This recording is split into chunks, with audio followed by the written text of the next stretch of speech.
Ooh, he made the captain already? In depth, just normal. Okay. I put him a little bit. I mean, we did just really. Dick Hankins was maybe one of the guys that we passed on. He was projected top 5 pick as the pass rusher. I just wasn't overly impressed with the combine, some of the information we had. He's normal depth, not a bad player at all. I'm kind of happy when it gets that grade. Really, anything. I mean, I said Dante Dupree had a tremendous name. It rolled off the tongue, but he's 73 normal. I think ultimately Nick McNair, I mean, he was a statement we discussed. He's normal depth. I think all in all, it does feel like this is a little bit of a lighter draft class in terms of insane players. Like sometimes you get guys like there's that glitch running back that comes every now and again, generate. That's like 85 overall or something crazy like that. But very, very happy with our draft class. Very happy with it. So we're not here at the preseason. I think I'm just going to sim through the preseason. That's not like traditional pink slips where we start the preseason and, you know, off a cupcake team, and you want to try to like maybe get some free agents. It's just preseason is what it is. Just want to get through it healthy. Want to get right into the regular season. As you can tell by our team's base overall, we can lose players right away. There is no race period. There's no, yes, we did start this offseason as a 64 overall. I was kind of maybe optimistic, but maybe we go like a month or two with, you know, a month in season without having to play with pink slip rules on the back end and negative end of losing players. But as you can see, we are right on that threshold of a 75 overall. So that means as soon as we start this regular season, we are going to be opening ourselves up to the full wrath of pink slips. I'm going to be a little optimistic. And we're gonna get a couple wins. We're gonna start firing up. We got a young team that's excited to prove the doubters wrong, excited to inherit the responsibilities of being a defending Super Bowl champion, even though most of these guys weren't here last year. So, I mean, I'll be honest, I really don't know what to expect. I'm gonna hope that we can just keep on keeping on. We still have a lot of our star talent in place, but you never know. So what we're gonna do, we're just gonna burn through this preseason and set everything up for week 1 of the regular season. So the last piece of business ahead of the regular season is setting in stone on our team captain. He dropped it. Overly familiar with things. It's certainly a refresher. Basically, our team captains are players that cannot get post away if we lose the game. And with our influx of talent that we had coming in from the draft, we're going to need to change things up here just a little bit. So I think we definitely go Chuba. We definitely go Javon Holland and Claypool. Those are our first 3. And then de facto here to Ben St. Juste, because you remember we have invested in him. He's Canadian, which fits the identity of the squad. But the fact that he's coming in 96 zone coverage, I think he's going to be a lot better than just completely, writing him off because he's on the normal depth rate. So I think he deserves one. That could be open for interpretation. And again, if you guys strongly agree or disagree, more so if you disagree with our team captains, I will be looking through the comments before I record the week 1. So if you want to have your say and you think we should switch it around, let me know. But as it stands, those are our first 4. Our remaining 2 team captains. One, I'm going to stop on Caleb Garrett, number 1 overall pick. 76 hidden depth. Kind of got to do that. Plus, we're just really gambling, and we're hoping and we're optimistic that some of those hidden depth players that we've drafted are not just stars. We got to have some superstar potential. So that kind of leads things up for the last spot. I mean, we have Newman and Fisher, 2 of the top players from the draft class, but they're both on normal devs. So as it stands right now, their ceilings are kind of limited. We have that final one here on Mechie. But like Mechie, much like St. Juste, kind of fits the identity, the Canadian. He's dev trait, he's proven a little bit. We know what we're getting. But, you open that up to, you have Hayden here. Does he have a higher ceiling? Does he have a better depth rate than just normal dev? Like, there's a chance that we lose. These teams are going to be looking at some of our top rookies and trying to pluck it away. Like, you look at the identity of our Grizzlies team last year, how many rookies did we steal away from teams? We had Thibodeau. We had Aiden Hutchinson. For a point in time, we had Evan Neal. Like, pretty much all the blue-chip players that we are getting excited for and hyped for in real life in the 2022 draft class, they found their way onto the Grizzlies because we knew we wanted to poach those types of players. Now that we're starting this season as a team that can be exposed to losing players. Like a lot of these top teams, they beat us, they're going to be looking for those players. And it's just, unless somehow, someway this team is God mode, you're going to lose some of these hidden depth rookies before you can see what they are. So it really, really, really opens itself up to being like, God damn.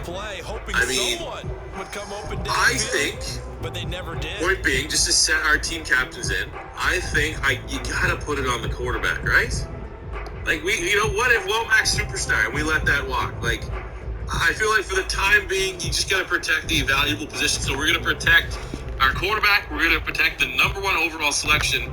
But my question now comes to this. This is an element of strategy. This is where I still think it's probably just best to play it safe and protect our star players.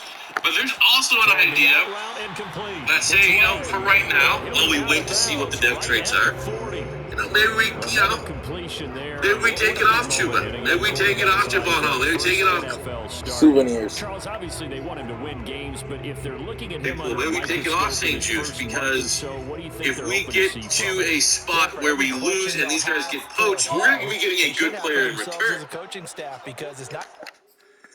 Bracelets.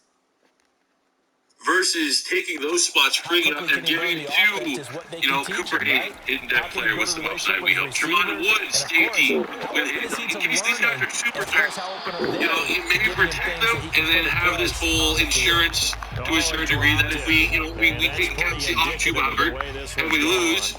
I mean, ideally, we're not going to be losing by 10. Your team's not that bad, but, it'd be like a team upgrading an 87 or 86 running back to Chuba Hubbard. Like, that's a downgrade versus the insurance of protecting these hidden depths. I don't really know.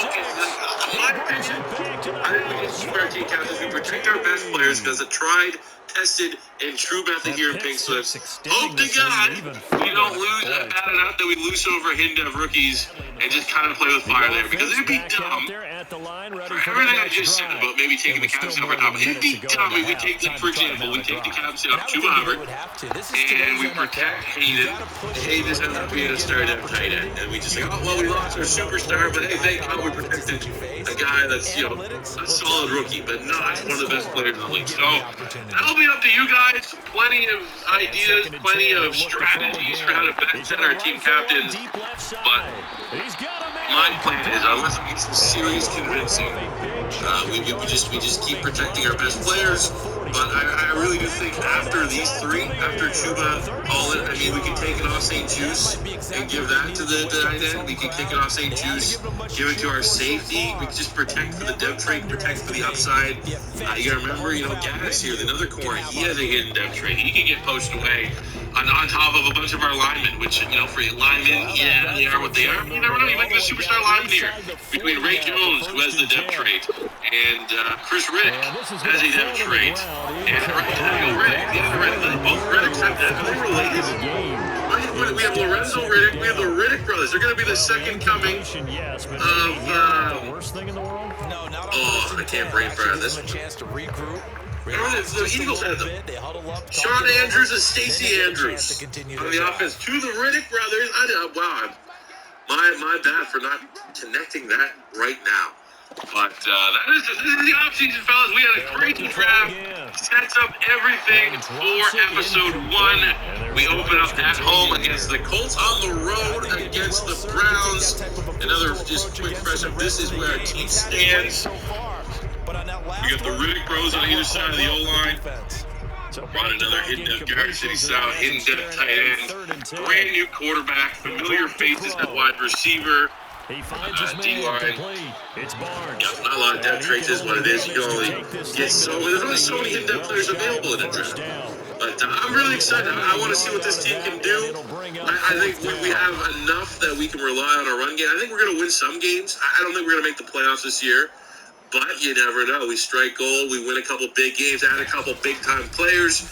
You never know where we can go. So let me know in the comment section below how you guys felt with the draft. Do you think we did a great draft? Do you think it could have been better? And also, who you think our team captain should be? Do you think we stick with the tried, tested, and true method of protecting our best players? And then we have those last two for the #1 overall pick and our new quarterback. Or should we change it up? Let me know. But thank you guys very much for watching. As always, your first time stopping by. Don't be afraid to hit that subscribe button, smash the like button if you enjoyed. And honestly, you might just have 3 straight days of Pink Slips. I really want to get right into the regular season here. So I may see you back here with another episode of Pinks for tomorrow. But until then, time, it is C4 saying peace out. From there, we head over to the Windy City. Check on the I've worn glasses since 4th grade. It was always something. They're itching, they're red-eyed. My friends and family recommended LASIK at LASIK Plus. The doctors at LASIK Plus were highly experienced. Let's get up to the place they call. All right. What's going on, AC4? Welcome back to the channel. And in light of yesterday's historic trade between the Denver Broncos and the Seattle Seahawks, so the Seattle Seahawks trading 4th round pick and the greatest quarterback We'll see whoever donned a Seattle Seahawks jersey. Russell, Mr. Unlimited Wilson. He's gone, man. Still shocking.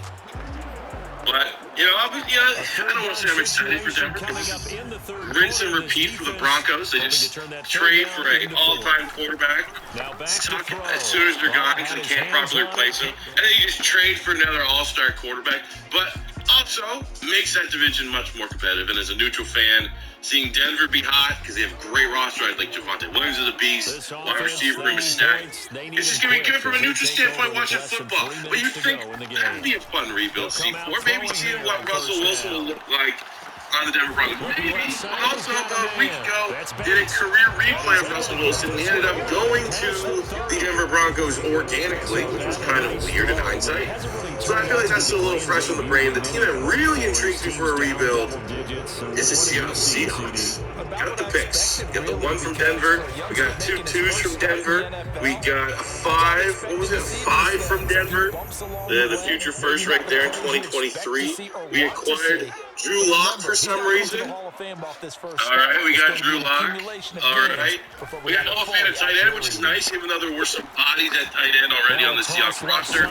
Big Gerald Everett and Will Disley. And lastly, we had on the defensive side the veteran presence of Shelby Harris. Ultimately, it's just the signs are clear that the Seattle Seahawks are in a rebuild. There's reports right now that DK Metcalf could be had for trade, or Tyler Lockett could be had for trade. What we know for a fact is that they straight went to Bobby Wagner and said, "You're no longer required," and they released Bobby Wagner. Howie Roseman.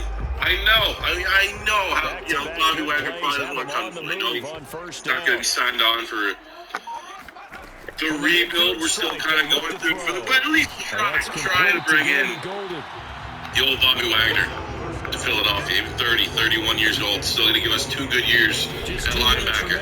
Kind of like D'Amico Ryans to a certain degree. You know what I'm saying? But this is our Seattle Seahawks roster. It is not very good. I'll say right now, we now have the 9th pick in the first round this year. And I'm kind of thinking, that we tank. We tank for a quarterback in 2023. That right now is my plan, depending on the quarterbacks that are available at 9. Depending on the quarterbacks that potentially are available in this free agency period. What do we have to work with on this Seattle Seahawks roster? Very fair to say. Well, we got Chris Carson and Rashawn Penny. I think Penny's going to be bouncing to free agency. But Chris Carson is a beast. Beastly of a running back when he stays healthy. So, 27, not the best age for a rebuild, especially for the running back spot. You got maybe 2-3 years before his rating starts going down. But that's still fine for the time being. At wide receiver, I have no intention of trading Tyler Lockett. I have no intention of trading DK Metcalf. So we have 2 very good wide receivers, one of the best 1-2 punches at wide receiver in the NFL. So whatever quarterback we get this year, whatever quarterback we end up having next year, especially if we stick with Drew Lock, he is going to have weapons. You got Eskridge, which wasn't an okay pick from Seattle. That's another thing, man, that goes well with Seattle. I don't blame Russ to a certain degree. Seattle just has been horrific at drafting talent since the Legion of Boom. They peaked, and that's fine, because you had that great era. My God, man, they're throwing up ducks after ducks after ducks with their premier picks over the last couple of years. Well, at least they hit, unlike the DK Metcalfs of the world. They brought in Noah Fan. I don't know what we're going to do at tight end. You don't really need 3. I don't know if any of these guys are set to be free agent or anything like that, but Noah Fant's clearly our tight end. One outstanding. You pair that athleticism with the freakier athletes in the NFL. DK Metcalf, that's a tough assignment for some teams trying to stop offensive line. Yeah. Dwayne Brown's no longer here. You got Damian Lewis. Does he have a depth rate? So he is a star dev. I think Postage got a star dev now. I believe we got Gabe Jackson. The O-line still needs complete retooling. Absolutely need to put some effort there. Defensive end, what do you got in pass rush? Dunlap's a Gator legend, but that can't be your best guy at all. Very expensive. We need to free up some money here too. And I'll just do that. Let's do it right now. Carry higher, $5 million. Don't need you. We're gonna have to be flexing here in this free agent period. Shelby Harrison we just acquired. You might as well keep him on the roster. LJ Collier, another just why did you draft this guy? Where you drafted him? We'll get rid of Mayo. Well, there's almost another like $2.5 million available to spend. Going to 4 D tackle. I mean, there's some. Does he have a dev? Does not have a dev, but he's a solid player, solid defensive tackle. Linebacking core, you got Darrell Taylor, definitely some upside there. Maybe we shift him to defensive end. Middle linebacker, currently don't have any on roster. You have Jordan Brooks, who, let's be honest, Jordan Brooks probably the successor here for Bobby Wagner. So we might want to take Jordan Brooks, move him inside to middle linebacker, just because